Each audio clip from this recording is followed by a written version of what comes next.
سورہ فاتحہ کے پڑھے بغیر نماز ہوتی ہی نہیں ہے۔ اس سے پتہ چلتا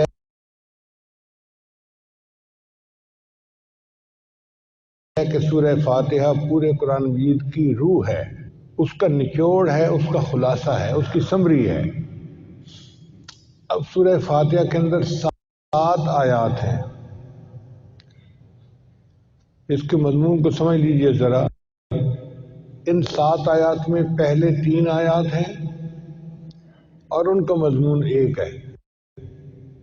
پہلی 3 آیات ہیں الحمدللہ رب العالمین، اللہ کی تعریف، الرحمن الرحیم، اللہ کی تعریف، مالک یوم الدین، اللہ کی تعریف۔ تو آیتیں 3 ہیں، مضمون ایک ہے۔ یہ بات اچھی طرح سمجھ آ گئی نا؟ آیتیں 3 ہیں، مضمون ایک ہے، اللہ کی تعریف اس میں بیان کی گئی ہے۔ پھر جو چوتھی نمبر آیت ہے نا، وہ اس سورہ فاتحہ کا دل ہے، اس کا نچوڑ ہے، اور وہ ہے ایاک نعبد و ایاک نستعین۔ اے اللہ، ہم آپ کی ہی عبادت کرتے ہیں اور آپ ہی سے مدد مانگتے ہیں۔ اور اس کے بعد کی جو 3 آیات ہیں ان کا بھی ایک مضمون ہے، اہدنا الصراط المستقیم صراط الذین انعمت علیہم غیر المغضوب علیہم ولا الضالین۔ تو 3 آیات پہلے، 3 آیات بعد میں، اور اصل جو مدعا تھا وہ ہے ایاک نعبد و ایاک نستعین۔ آج کا جمعہ ایاک نعبد کے اوپر بیان ہوگا، اور اگر اللہ نے زندگی رکھی تو انشاءاللہ آئندہ جمعہ ایاک نستعین کے اوپر بیان ہوگا۔ ایاک نعبد، اے اللہ ہم آپ کی ہی عبادت کرتے ہیں، اس میں توحید ہے۔ یہ نہیں کہا کہ اللہ ہم آپ کی بھی عبادت کرتے ہیں، نہیں، آپ کی ہی عبادت کرتے ہیں۔ یہ جو نقطہ ہے نا لگا ہوا، اسی کو شرک کہتے ہیں۔ نقطے کا تو فرق ہے، کہتے ہیں مجھے یہ نقطہ گوارا نہیں ہے۔ تم یہ نہیں کہہ سکتی کہ میں آپ کی بھی بیوی ہوں، لازم ہے تمہیں کہنا پڑے گا میں آپ کی ہی بیوی ہوں، تب تم میری بیوی ہو۔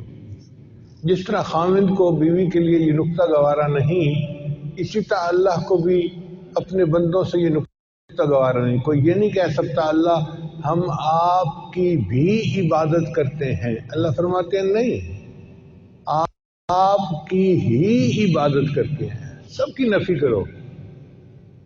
تو یہ جو نقطہ ہے نا، یہ شرک ہے ساتھ۔ اس لیے اللہ تعالیٰ توحید چاہتے ہیں، اور توحید پورے قرآن مجید کا نچوڑ ہے۔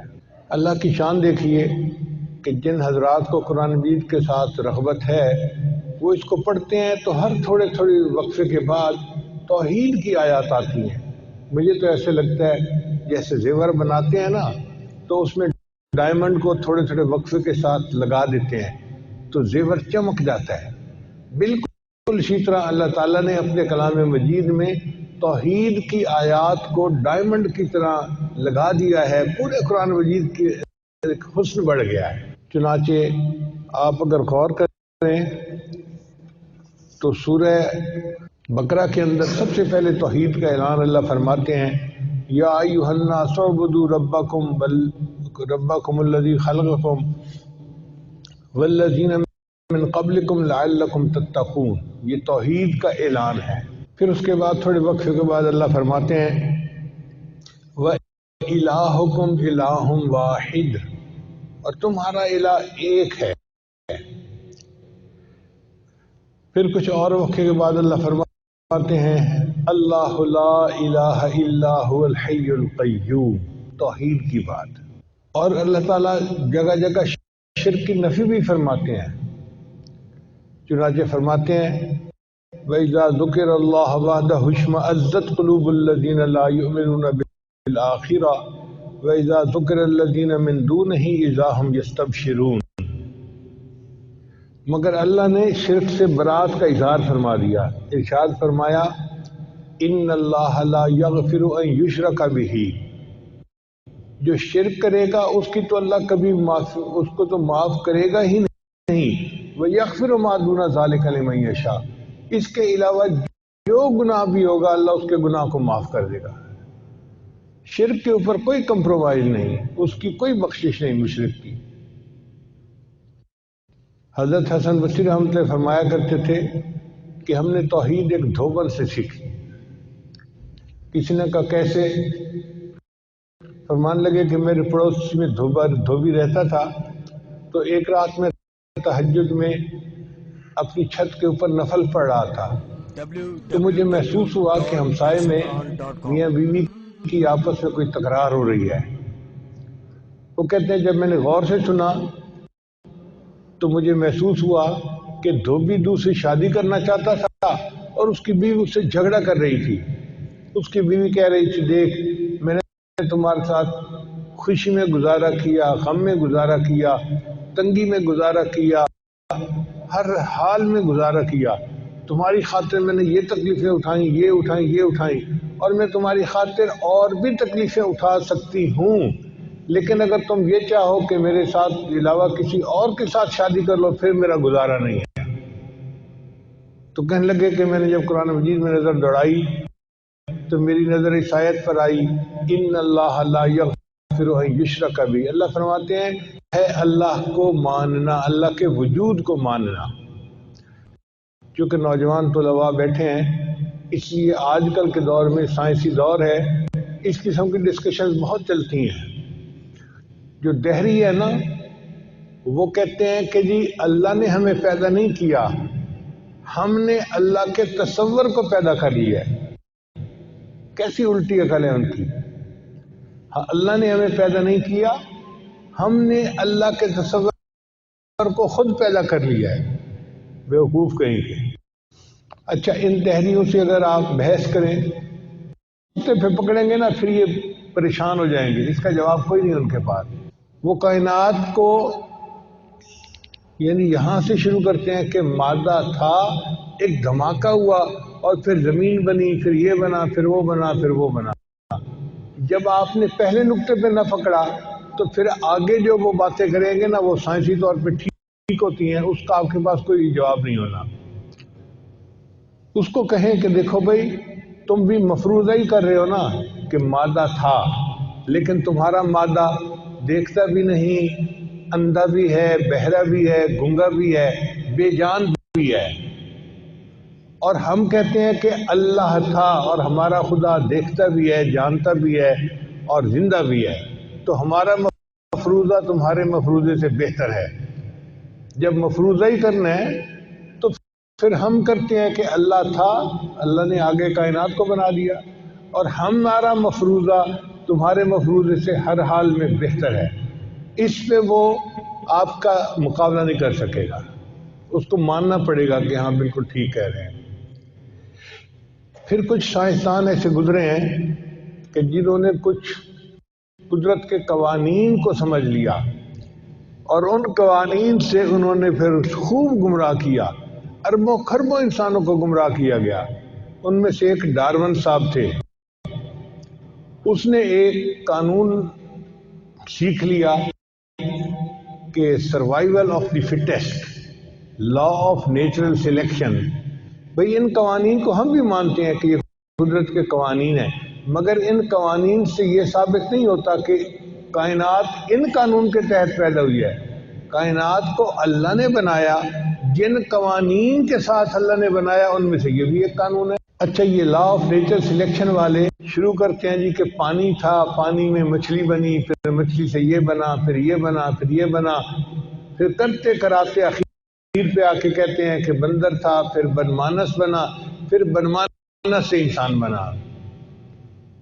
یہ بنمانس اور بندر کے بچے آج بھی یہ سمجھتے ہیں کہ ہم انسان بنمانس سے بنے ہیں، اور اس کی دلیل کیا ہے کہ بنمانس اور جو انسان ہے نا ان کی پروٹین میں 90% مشابہت ہے۔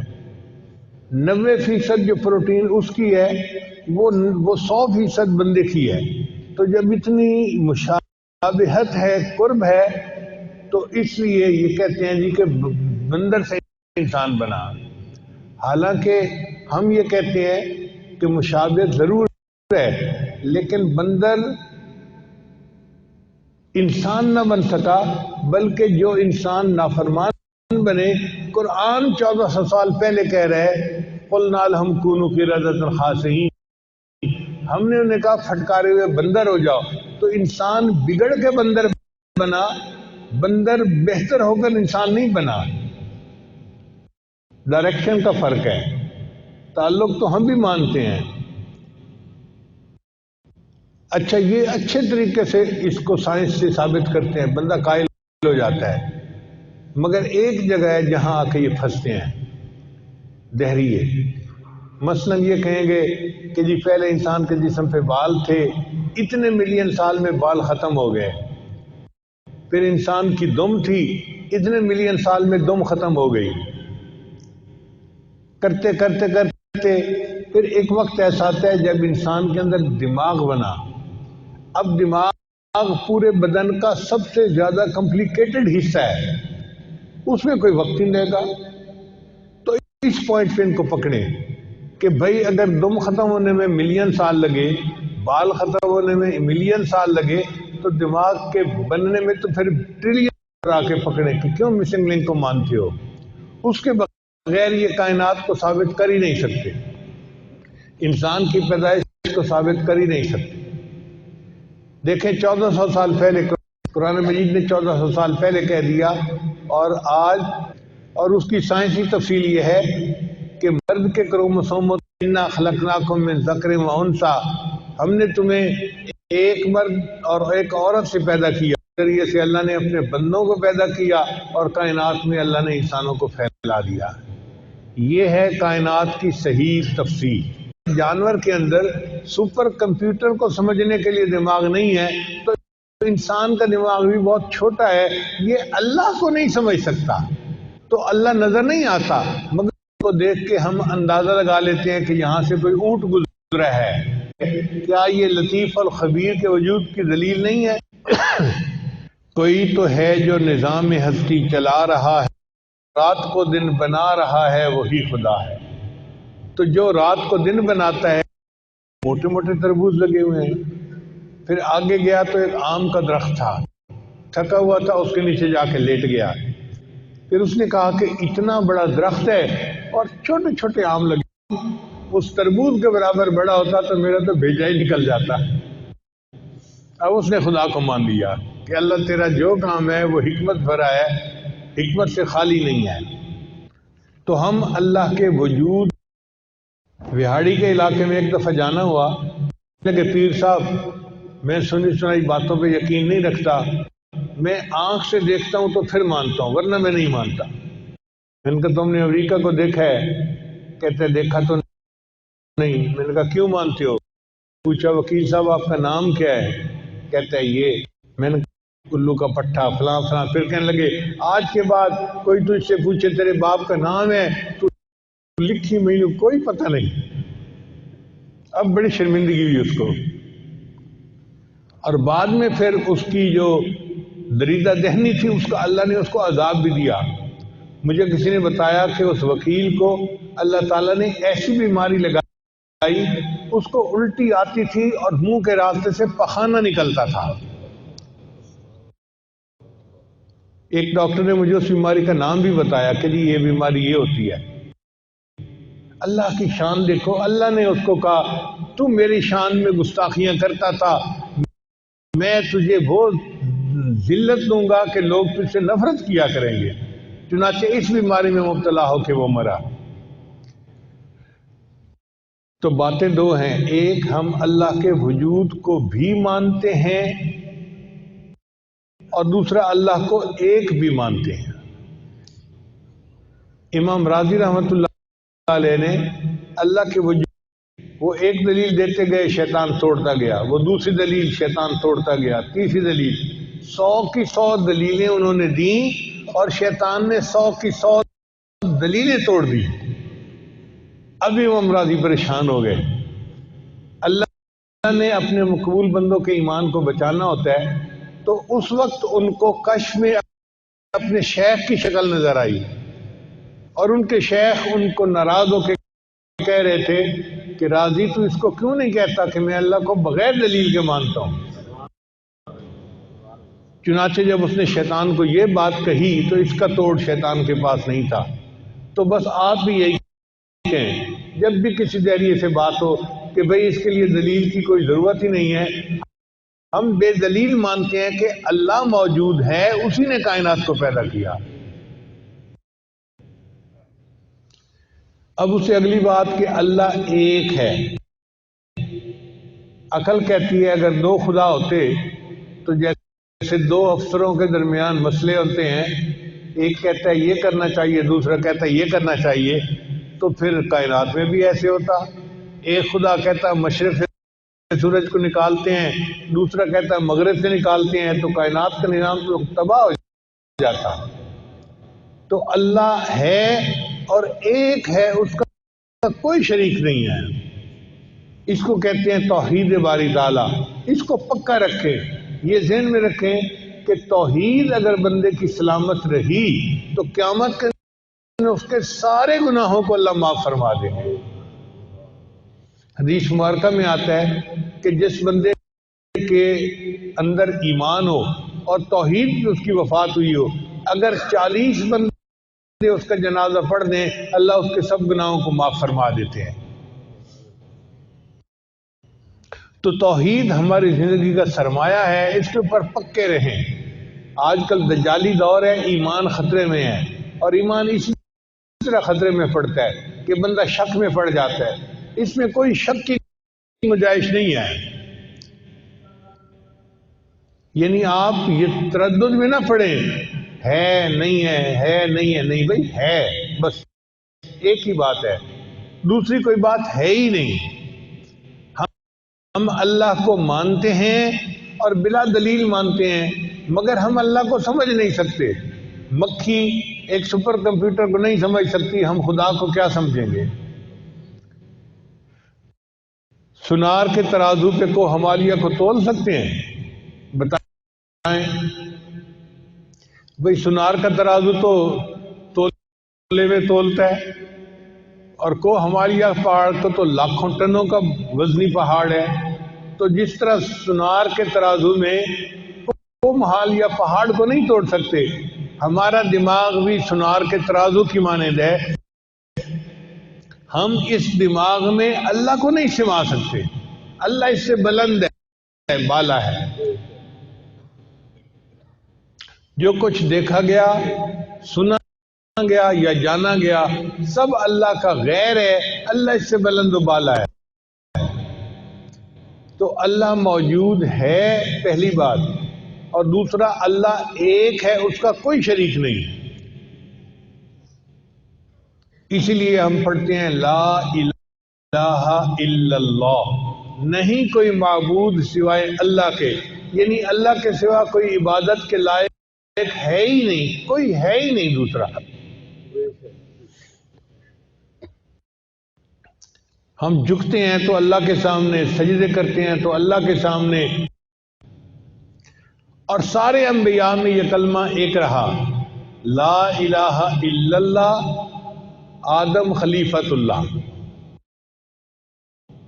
لا الہ الا اللہ نوح نجی اللہ، لا الہ الا اللہ ابراہیم خلیل اللہ، لا الہ الا اللہ موسیٰ کلیم اللہ، لا الہ الا اللہ محمد الرسول اللہ. تو یہ لا الہ الا اللہ جو ہے یہ ساری انسانیت کے اندر ایک ہی پیغام رہا، توحید کا پیغام.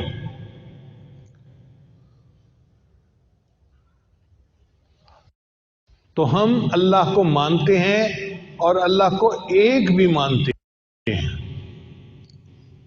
شاعر نے کہا چاند تاروں میں تو مرغزاروں میں تو اے خدایا، کس نے تیری حقیقت کو پایا. تو نے ہاں تیرا جلوہ عیاں ہے، تیری ہستی کا مظہر جہاں ہے. یہ زمین آسمان یہ تیرا ہے جہاں اے خدایا، کس نے تیری حقیقت کو پایا، بحر اسیاں سے مولا بچا لے، دل کی کشتی ہے تیرے حوالے، تو ہی ستار ہے تو ہی غفار ہے اے خدایا، کس نے تیری حقیقت کو پایا۔ امام اعظم حنیفہ رحمۃ اللہ کے زمانے میں بھی ایک دہریہ تھا، اس نے امام صاحب کو چیلنج کر دیا کہ میرے ساتھ مناظرہ کر لو۔ امام صاحب نے اس کے ساتھ مناظرہ کیا، اس نے کہا کہ جی بتاؤ کائنات کو کس نے بنایا؟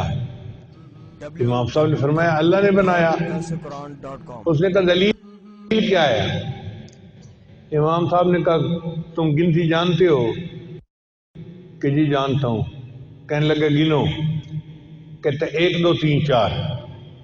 امام صاحب نے کہا 4 سے پہلے، کہتے 3 3 سے پہلے 2 2 سے پہلے 1 1 سے پہلے، کہتے جی گنتی شروع یہیں سے ہوتی ہے۔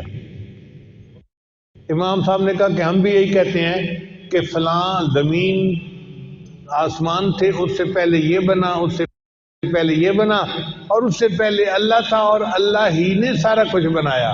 ہماری گنتی اللہ سے شروع ہوتی ہے، ہم آگے بتا سکتے ہیں، اس سے پہلے کے بارے میں کچھ نہیں بنا سکتے۔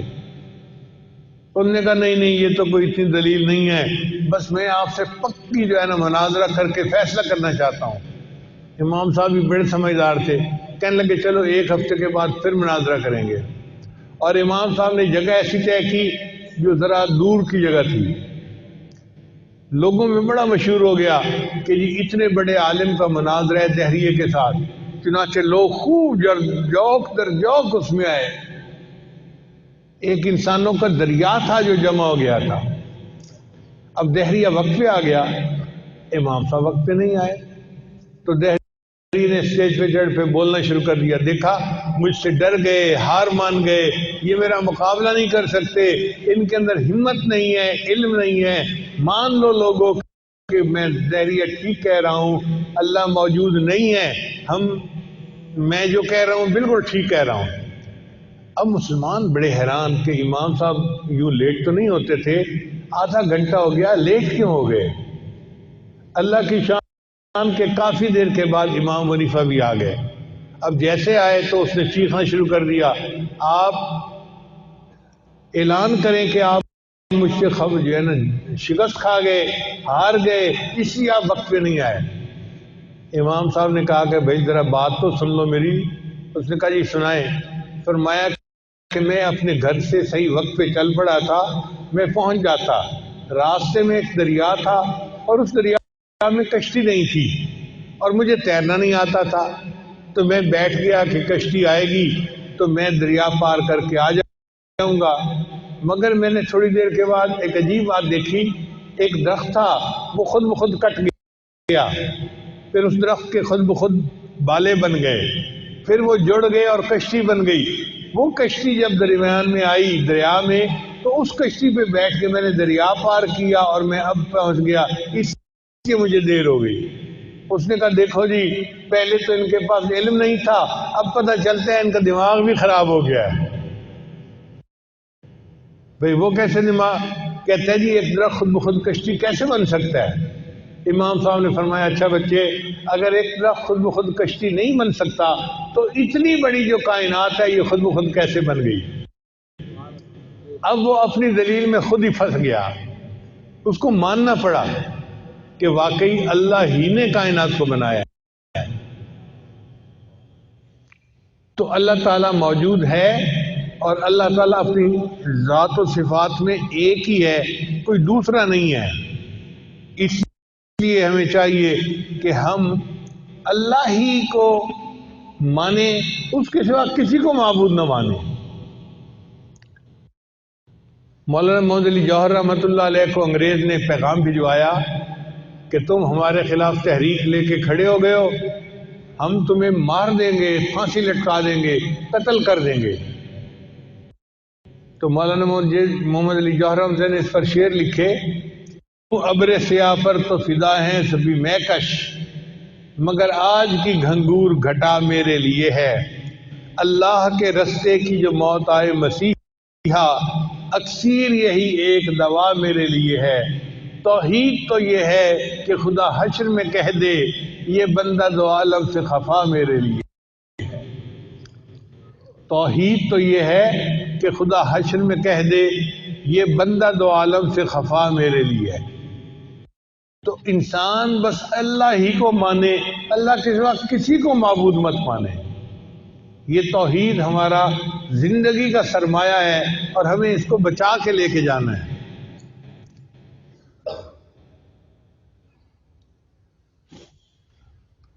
مولانا محمد علی جوہر رحمۃ اللہ علیہ جیل میں تھے، ان کی بیٹی بیمار ہو گئی۔ ماں نے پوچھا بیٹی، حکیموں نے تو جواب دے دیا، اب تیری زندگی کی کوئی آخری خواہش؟ اس نے کہا امی اتنا عرصہ ہوا ابو کو دیکھے ہوئے، میرا دل چاہتا ہے کہ میں مرنے سے پہلے ایک دفعہ اپنے والد کو دیکھ لوں۔ ماں نے کہا بیٹا خط لکھو۔ تو بیٹی نے خط لکھا، ابا حضور ڈاکٹر نے جواب دے دیا ہے اور میں اپنی موت کے انتظار میں ہوں، مگر میری زندگی کی آخری خواہش ہے کہ میں آپ کے دیدار سے آنکھوں کو ٹھنڈا کر لوں، آپ کوئی طریقہ اختیار کریں اور مجھے اپنی زیارت کروائیں۔ تو مولانا محمد علی رحمۃ اللہ نے اسی خط کے پشت کے اوپر اس کا جواب لکھوایا، میں تو مجبور سہی اللہ تو مجبور نہیں، میں تو مجبور سہی اللہ تو مجبور نہیں، تجھ سے میں دور سہی وہ تو مگر دور نہیں، میں تو مجبور سہی اللہ تو مجبور نہیں، تجھ سے میں دور سہی وہ تو مگر دور نہیں، تیری صحت ہمیں منظور ہے لیکن اس کو نہیں منظور، تو پھر ہم کو بھی منظور نہیں۔ یہ ہوتی ہے توحید کے انسان اللہ کی رضا میں اپنی رضا کو گم کر دے اور ایک اللہ کی عبادت میں زندگی گزارے۔ اللہ تعالیٰ قرآن مجید میں شرک نفی فرماتے ہوئے کہتے ہیں، ان اللہ لا یغفر ان یشرک بہ ویغفر ما دون ذلک لمن یشاء ومن یشرک باللہ فقد افتری اثما عظیما۔ اور یہ اللہ تعالیٰ کا جو شرک سے بچنے کا پیغام ہے یہ ساری امتوں کو ملا۔ اللہ فرماتے ہیں وَلَقَدْ أُوحِيَ إِلَيْكَ وَإِلَى الَّذِينَ مِن قَبْلِكَ لَئِنْ أَشْرَكْتَ لَيَحْبَطَنَّ عَمَلُكَ وَلَتَكُونَنَّ مِنَ الْخَاسِرِينَ۔ یعنی اللہ تعالیٰ اپنے پیارے حبیب صلی اللہ علیہ وسلم کو فرماتے ہیں، اے میرے محبوب صلی اللہ علیہ وسلم، یہ پیغام ہم نے پہلی امتوں کو بھی دیا اور آپ کو بھی دے رہے ہیں، اگر آپ شرک کریں گے ہم آپ کے سارے عملوں کو ضائع کر دیں گے۔ ایک جگہ اللہ تعالیٰ فرماتے ہیں قرآن مجید میں، یا ایھا الناس ضرب مثل فاستمعوا لہ ان الذین تدعون من دون اللہ لن یخلقوا ذبابا ولو اجتمعوا لہ وإن یسلبهم الذباب شیئا لا یستنقذوہ منہ ضعف الطالب والمطلوب۔ طلب کرنے والا بھی ضعیف اور جس کو طلب کیا جا رہا ہے وہ بھی بودا اور ضعیف۔ تم سے کوئی مکھی چیز لے کے چلی جائے تو مکھی سے وہ چیز واپس نہیں لے سکتے، تم اتنے کمزور ہو اور خدا کے ساتھ شریک بناتے ہو کسی کو۔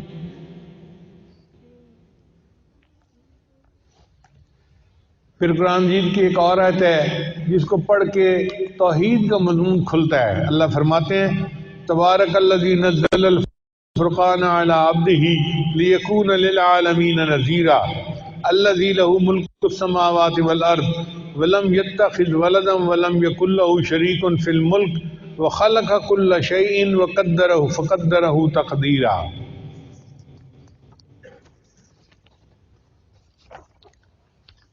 اور سورۃ اسراء کی ایک آیت میں تو بہت عجیب مضمون ہے۔ اللہ فرماتے ہیں وَقُلِ الْحَمْدُ لِلَّهِ الَّذِي لَمْ يَتَّخِذْ وَلَدًا وَلَمْ يَكُنْ لَهُ شَرِيكٌ فِي الْمُلْكِ وَلَمْ يَكُنْ لَهُ وَلِيٌّ مِّنَ الذُّلِّ وَكَبِّرْهُ تَكْبِيرًا۔ تو یہ توحید کے مضمون پورے قرآن مجید میں اس طرح چلتے رہے اور اخیر پہ آ کے اس کا جو نچوڑ تھا، یہ لب لباب تھا، وہ سورہ اخلاص کے اندر ہے۔ اللہ فرماتے ہیں قُلْ هُوَ اللَّهُ أَحَدٌ اللَّهُ الصَّمَدُ لم یلد ولم یولد ولم یکن لہ کفوا احد۔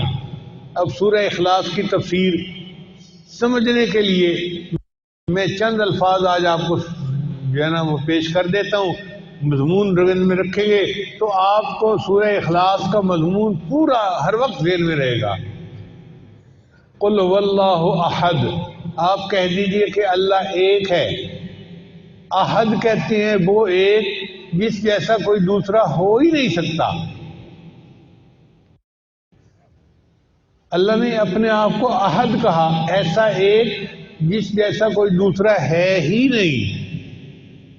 سورہ کہف کے آخر پہ بھی اللہ نے یہی پیغام دیا، من کان یرجو لقاء ربہ فلیعمل عملا صالحا ولا یشرک بعبادۃ ربہ احدا۔ اللہ کی عبادت میں کسی ایک کو شریک نہ بنائے۔ تو اللہ احد ہے۔ احد کا کیا مطلب؟ وہ ایک جس جیسا کوئی دوسرا ہو ہی نہیں سکتا۔ یہ احد کا لفظ بڑا خاص ہے۔ پھر آگے فرمایا اللہ الصمد، اللہ نرادھار ہے۔ نرادھار کا کیا مطلب؟ کہ ساری مخلوق اللہ کی محتاج ہے، اللہ کسی کا محتاج نہیں ہے۔ اب یہ بات اپنی جگہ حقیقت ہے، ہم سب اللہ کے محتاج ہیں، اللہ کسی کا محتاج نہیں ہے۔ تو یہ دو آیتیں ہوئی۔ سمجھنے کے لیے اس کو یوں سمجھ لیجئے کہ پہلی آیت میں توحید وجودی ہے۔ یہ توحید وجودی صوفیاء والی نہیں ہے، بلکہ لفظ استعمال کیا جا رہا ہے اپنے سمجھنے کے لیے۔ قل هو اللہ احد، یہ وجود کے بارے میں ہے کہ اللہ ایک ہے، اس جیسا کوئی ہے ہی نہیں۔ یہ توحید وجودی ہوئی۔